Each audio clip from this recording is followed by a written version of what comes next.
Creating a welcoming space for our youngest community members benefits from connecting them with nature, being intentional about paint colors, choosing lighting that is appropriate for the space, and minimizing visual clutter. Classrooms that connect children to nature have been associated with increased attention, reduced stress, and improved focus. We don't want to necessarily present a space that's all done.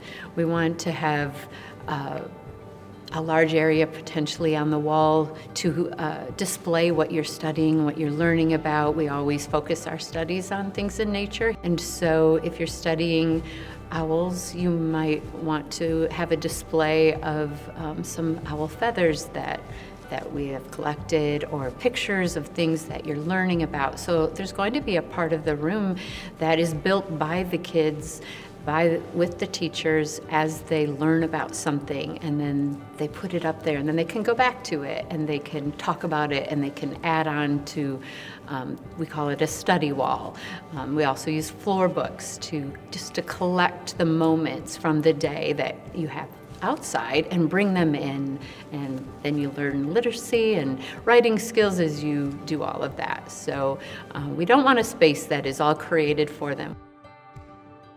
Children learn through visual communication, and color helps them to make sense of our environment. Colors affect us even when we do not consciously perceive them. Neutral paint colors are calming and allow elements like artwork to provide pops of interest. Finishes that are warm and familiar, such as wood grain flooring and low pile rugs, help control sound and can provide peaceful sanctuary. Bright and active colors are good for areas that promote movement. Large hallways can provide accessible space. Acoustic panels can be placed on the walls or the ceiling to mitigate noise and reduce echo. Bathrooms offer opportunities for minor renovations that can promote universal access. This includes barrier-free entry, low toilets, roll-under sinks, grab bars, motion-activated faucets. These are just some examples of small changes that have the potential for big impact. Lighting sets the mood in physical space. Energy-efficient and soft lighting are ideal for classroom spaces.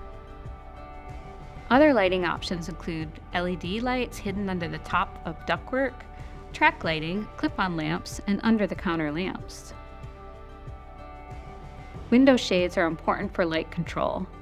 Filtered shades still allow light while blocking heat, and blackout shades can darken a room for nap time.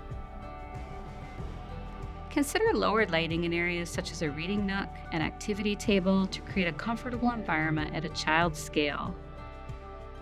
Research has suggested that children in heavily decorated classrooms were more distracted and demonstrated smaller learning gains than in less cluttered environments. Furnishings can include cabinets and bookshelves that provide plenty of places for items to be put away and reduce clutter.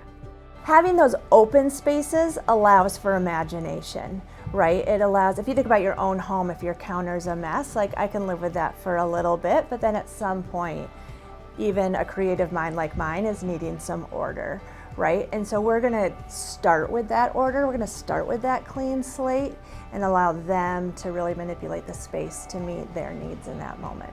When you think about welcoming spaces, the soft skills you want to think about is, are there smiling faces when you enter the building?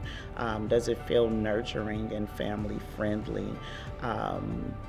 Those pieces, I believe, is what a parent and a child wants to see first, because it helps to create or connect them to a sense of belonging, to the community as a whole. Thank you for spending time with us to learn more about creating welcoming spaces. Next up, we will discuss layout and comfort.